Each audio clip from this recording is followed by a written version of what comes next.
Abra suas Bíblias no Evangelho de Marcos, capítulo número 5, e o verso número 21. Eu ia trazer uma mensagem, e na verdade, quando eu fui ler uma mensagem que eu tinha praticamente preparado, antes a gente vir para o culto, e quando eu abri a minha Bíblia, o Senhor, Ele me falou, não é essa a mensagem. E eu olhei no relógio, eram 17 horas e 44 minutos, Fábio. Eu falei, Jesus. Então eu li uma passagem, mas o Senhor veio a confirmar no decorrer desse culto, e isso nos deixa muito mais tranquilo, no nome de Jesus. Tratarei de ser o mais objetivo, porque nós temos ainda a Santa Ceia, mas eu creio que o Senhor, Ele falará ao nosso coração. Evangelho de Marcos, capítulo número 5, e o verso número 21, todos encontraram? Amém? Uma passagem bastante conhecida, mas eu quero ler com você. E passando Jesus outra vez num barco para o outro lado, ajuntou-se a ele uma grande multidão, e ele estava junto do mar. E eis que chegou um dos príncipes da sinagoga, por nome Jairo, e vendo-o, prostrou-se aos seus pés, e rogava-lhe muito, dizendo: minha filha está moribunda, rogo-te que venhas e lhes imponha as mãos, para que ela sare e viva. E foi com ele, e seguiu uma grande multidão que o apertava. Verso de número 35. Estando ele ainda falando, chegaram alguns dos principais da sinagoga e disseram: a tua filha está morta, para que enfadas mais o mestre? E Jesus, tendo ouvido essas palavras, ele disse ao principal da sinagoga: não temas, crê somente. Eu quero que você feche seus olhos, incline a sua cabeça e repita essas palavras que o Senhor Ele diz para mim e para você nessa noite. Essas não são as minhas palavras, são as palavras do nosso Senhor Jesus Cristo para você nessa noite. E a primeira palavra: não temas, crê somente. Não temas, não tenhas medo. A primeira coisa que eu quero te dizer, e somente com isso nós poderíamos ir embora, a palavra está dizendo para que nós não devemos ter medo. A única coisa que nós temos que fazer é crer no nome de Jesus. Amém? Esse homem chamado Jairo não era um homem qualquer. Jairo era um homem que estava sempre na igreja. E não somente que ele era um homem que estava todos os dias no culto, ele era um homem que também ele trabalhava na igreja. Jairo, ele tinha uma das principais funções que alguém poderia ter num cargo na sua época, na sua igreja na qual ele participava. E a igreja a qual ele participava não era qualquer igreja, era a principal igreja que tinha em Jerusalém. E não era só isso, ele era, quem sabe se fôssemos trocar o nome hoje, ele seria o pastor presidente daquela igreja. As responsabilidades que aquele homem tinha iam além de ir ao culto. As responsabilidades que aquele homem tinha era também de ler a Bíblia, ler a palavra, preparar as palavras, ensinar as pessoas que iam a congregar naquele lugar, naquele momento. E não era só isso, o principal da sinagoga, ele também era responsável em estudar os textos, desenrolar os textos, trazer uma revelação para aquelas pessoas, cuidar das partes financeiras daquela igreja. Enfim, o que aquele homem fazia era um cargo de extrema confiança. Verdadeiramente aquele homem se poderia dizer que era um homem de Deus para aquele então.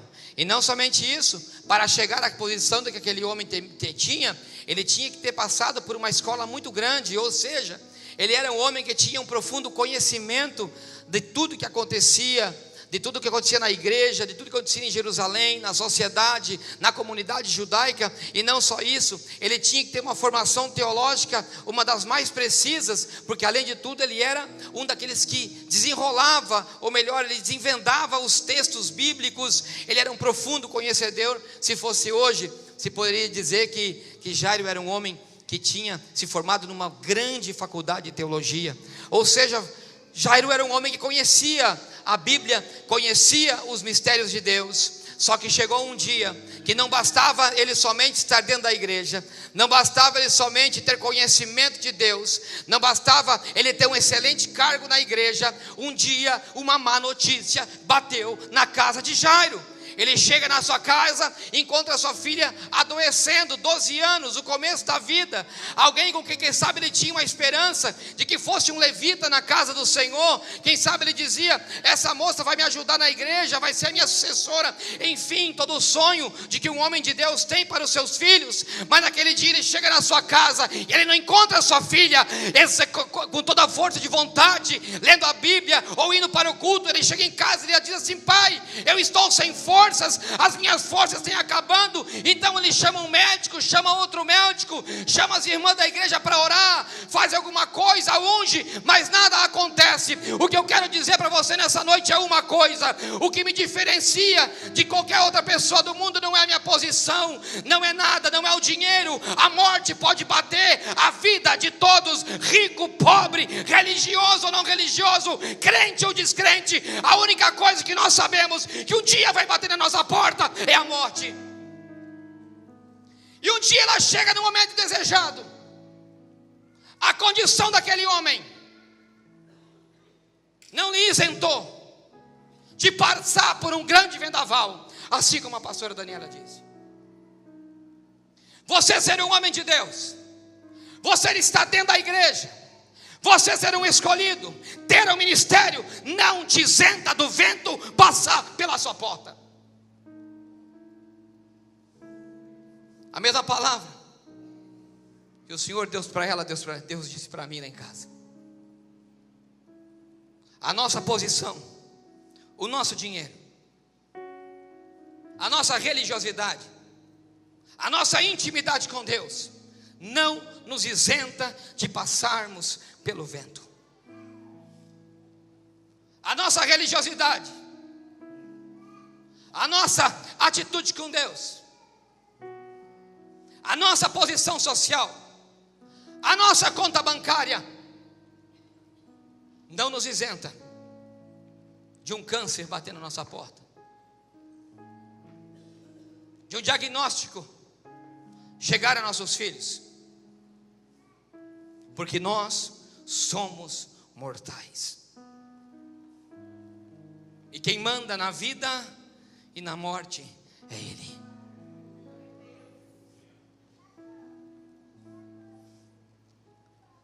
E aquele homem, com todo o seu conhecimento bíblico, com quantas vezes que pregou num púlpito, pastor, quem sabe quantas vezes, quantas reuniões, quem sabe ele pode ter chegado em casa a Fábio e dito: Deus, por que com a minha filha? É que isso não nos cabe a mim e a você. Mas eu quero dizer algo: que tudo tem um propósito de Deus debaixo dos céus. O problema está que muitas vezes nós entramos num ritmo de religiosidade. Às vezes parece que, e eu sempre repito essa frase, parece que nós levamos as coisas santas de Deus de uma maneira tão fútil e banal. E as coisas de Deus não são assim. Parece que nós levamos as coisas de Deus tão irrelevantes e achamos que pelo fato de nós estarmos na igreja, nós somos imunes a tudo que acontece aí fora no mundo. Mas na vida desse homem, o diagnóstico chegou na sua casa. E quando o diagnóstico chega, o medo toma o coração de Jairo. E ele vê que as reuniões que ele tinha na igreja não eram suficientes. Ou participar dos cultos de oração não era suficiente. O estudo da Bíblia não era suficiente. Ele pregar no culto não era suficiente. Ele começou a ver que tudo o que ele pensava é efeito de religião, de crença, não era suficiente. Mas ele um dia tinha ouvido falar de um homem chamado Jesus. Um dia ele tinha ouvido falar que aquele homem fazia milagres, que aquele homem era um mestre, era um rabino como ele. Mas aquele homem tinha algo diferente. Aquele homem, ele tinha algo que quando as pessoas se achegavam perto dele, as coisas aconteciam e mudavam.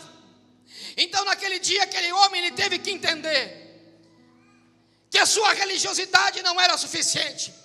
Ele tinha que verdadeiramente ir ao encontro daquele homem e ter um encontro pessoal com ele. E eu vejo que hoje a igreja precisa disso. A igreja cheia de cantores que cantam, de pregadores que pregam, de pessoas que fazem parte de um determinado círculo religioso, ou pertence a algum cargo, algum departamento dentro da igreja. Mas eu quero dizer para você que isso não é suficiente. Não basta você estar na igreja, você tem que verdadeiramente ter um encontro com o mestre. A igreja tem que começar a buscar.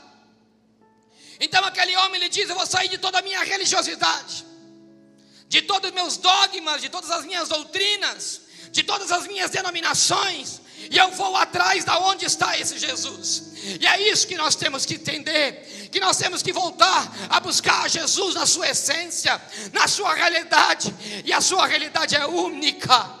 A sua realidade é daquele que chega, quando chega para ele, ele para tudo para te ouvir. Aquele Jesus a qual lhe dá atenção para aquele que é pequeno, para aquele que é grande, para aquele que é pobre, para aquele que é rico, para aquele que tem religião e para aquele que não tem religião. Esse capítulo 5 demonstra isso. No começo do capítulo 5, ele vai ao encontro ao endemoniado, alguém que não conhecia a religião, alguém que muito pelo contrário era apontado pelos outros e dizendo: esse é o endemoniado.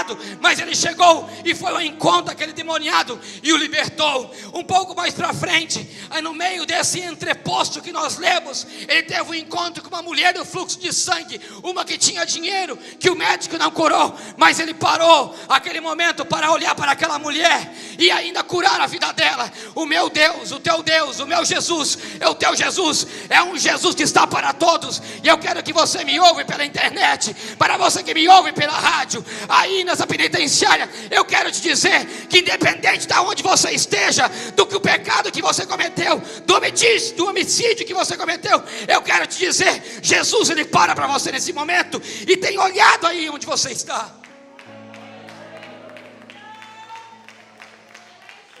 Esse é o meu Jesus. Nós como igreja temos que voltar. E aquele homem, ele disse: eu vou. Ele chega e diz: mestre, minha filha está morrendo. Sabe, você tem que parar de querer demonstrar algo que você não é dentro da igreja. Sabe que nós temos que parar de querer mostrar que o casamento é perfeito dentro da igreja, que é um modelo, mas que lá na verdade em casa está morto, Diego. Sabe que nós temos que parar de querer bancar de religioso, de crente, de ungido, entendeu? E que a tua vida na verdade com Deus está muito longe do que era. Já não ora mais, já não lê Bíblia mais, já não tem mais intimidade com Deus. Na verdade o que você tem que fazer é admitir que a tua vida espiritual está morta.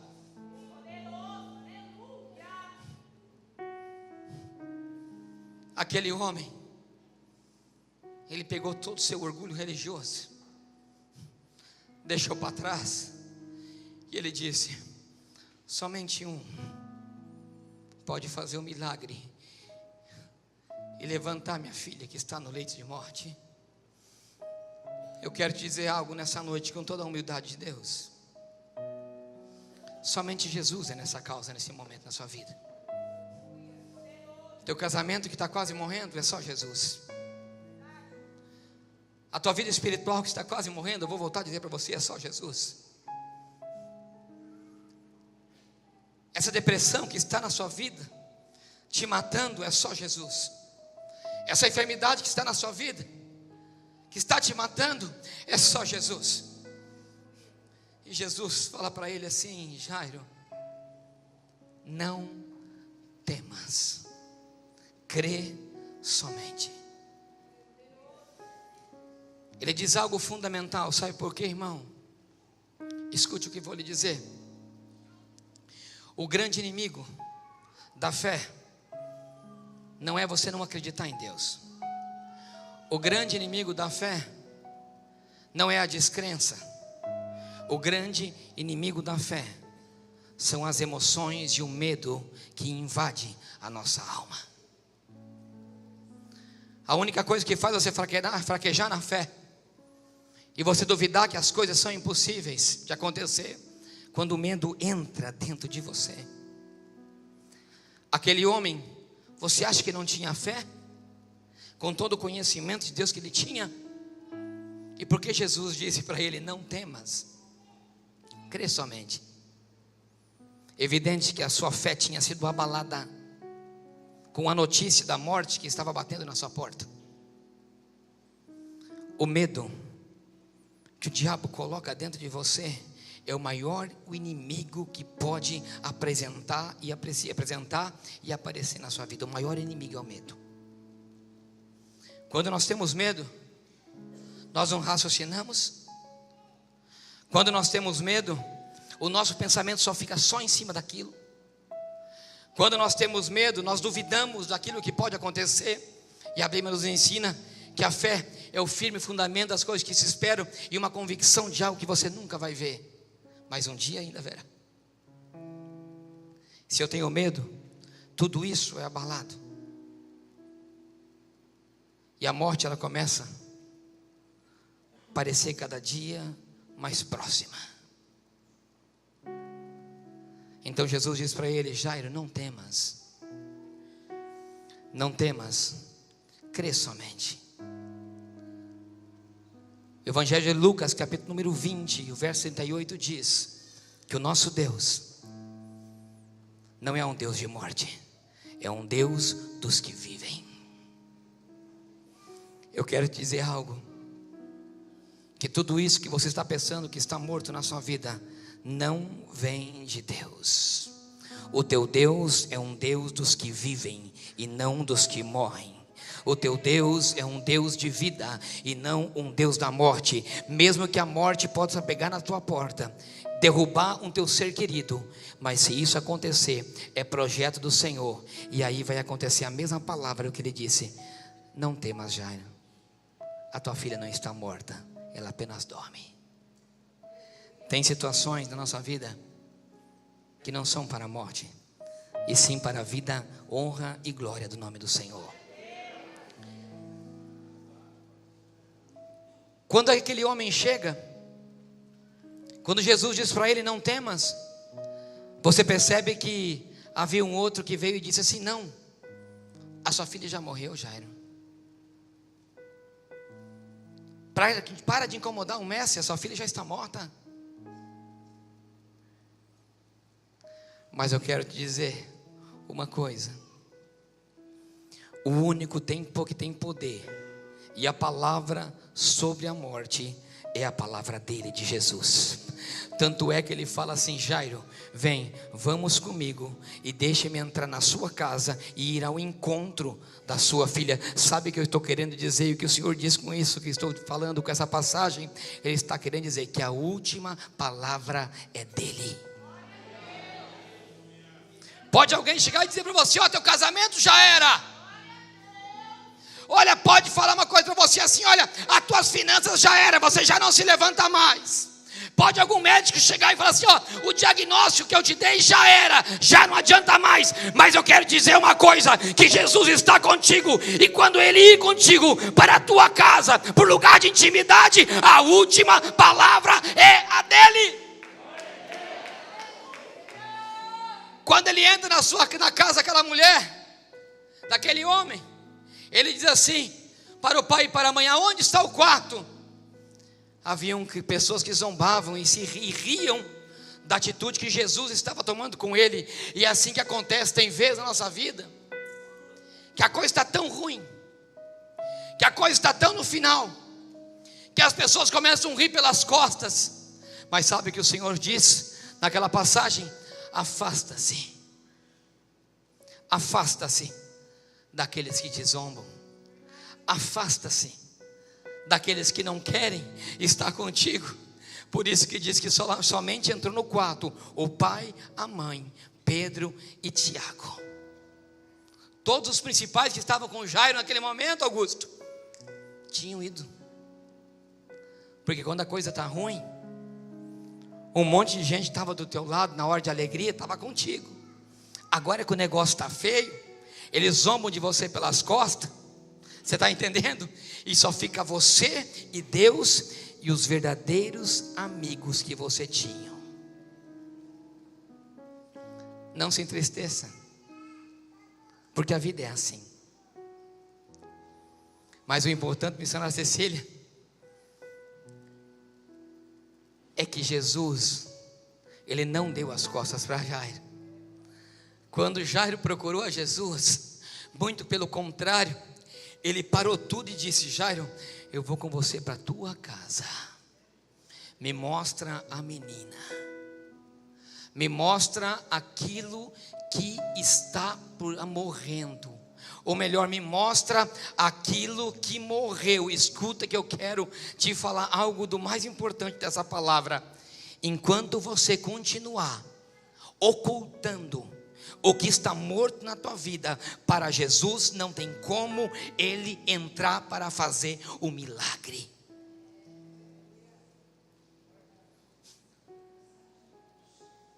Sabe por que tem pessoas? Porque a pessoa sempre banca uma coisa que ela não é. Ela nunca demonstra a verdade, oculta tudo. E eu quero te falar uma coisa de nosso Jesus. O nosso Deus não é Deus de coisas ocultas. O nosso Deus é um Deus de coisas claras. Quer milagre? Leva Jesus no quarto aonde as coisas estão morrendo. É o teu casamento que está ruim, não tenha medo. Fala: Jesus, eu preciso de um milagre no meu casamento. Para de esconder as coisas dos outros. Para de querer mostrar algo que você não é. Para de querer mostrar algo que você não é capaz de aguentar sozinho. Você tem que mostrar é para Jesus. E não importa que o amigo ou o outro estiver junto, eles vão entrar no quarto, ele vai direcionar uma palavra, e aquilo que está morto vai voltar a ressuscitar. E o Senhor olha para aquela menina e diz assim, todos conhecem a frase, o que ele diz? Talita, não ouvi, o que ele diz? Talita. Por que essa palavra está em algo que nós não entendemos? Está em aramaico e diz, a palavra do Senhor, a tradução diz assim, que traduzido é: menina, a ti te digo, levanta-te. Tem pessoas que ficam imaginando uma revelação teológica para isso, por uma palavra ser em aramaico.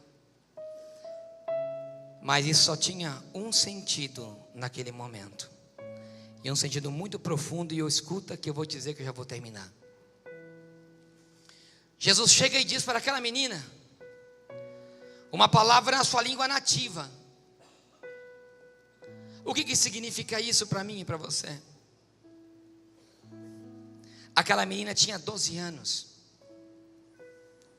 Ela estava saindo da sua idade de inocência para entrar numa idade de já ser uma mulher reconhecida, para ser reconhecida na comunidade judaica. Era a mudança do período de inocência. Quando Jesus diz assim para aquela menina, para que ela possa ressuscitar, ele diz assim, Talita cumi, ou seja, ele está falando na primeira linguagem que Deus tem com alguém, na sua linguagem original do seu nascimento, da inocência. Sabe qual que é o segredo para que o milagre aconteça e aquilo que está morto volte a ressuscitar?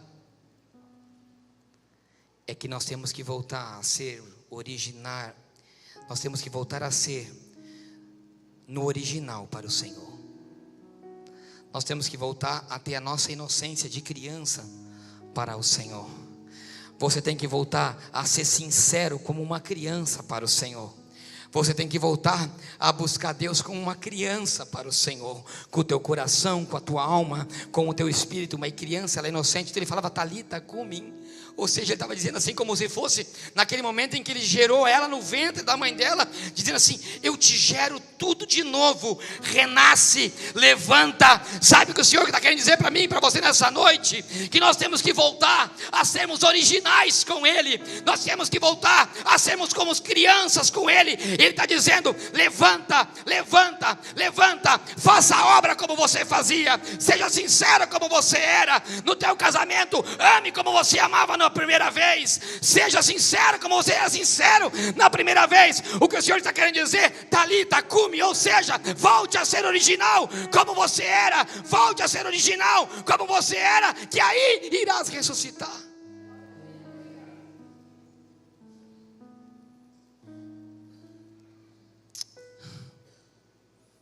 Nós temos que voltar amar a Deus como crianças, assim como foi pregado no culto de ontem aqui. Se você está morrendo, se algo está destruído na sua vida nessa noite, a palavra do Senhor está dizendo que o amor dele é tão grande sobre a sua vida. Porque diz a palavra do Senhor em 1 João 4,18, escuta: no amor não há medo. Pelo contrário, o amor perfeito, ele expulsa todo o medo. E o versículo 19 diz assim: porque Ele nos amou primeiro. Jesus te ama tanto, e olha para mim aqui, que eu vou agora realmente finalizar. O amor que Jesus tem pela tua vida é tão grande, independente da situação em que você se encontra, do passado que você tinha, o amor dele é tão grande pela tua vida, que eu fiz questão de ler esse versículo, que quando o amor dele te tomar de novo, o medo vai sair da sua vida. E ele está aqui nessa noite para te dizer que ele te ama. E para aqueles que me ouvem também, Jesus te ama incondicionalmente. Por isso que eu comecei dizendo isso. O amor dele é tão grande para você, que todo esse medo que você sente, tudo isso que parece que está morto na sua vida, nessa noite ele está querendo dizer que se você realmente buscar ele com inocência, se você realmente ir a ele independente de religião, classe social, a única coisa que Jesus quer é que nós busquemos a ele com o mais genuíno que nós temos no nosso coração, sem nenhuma máscara. Sem nenhuma máscara. Jesus,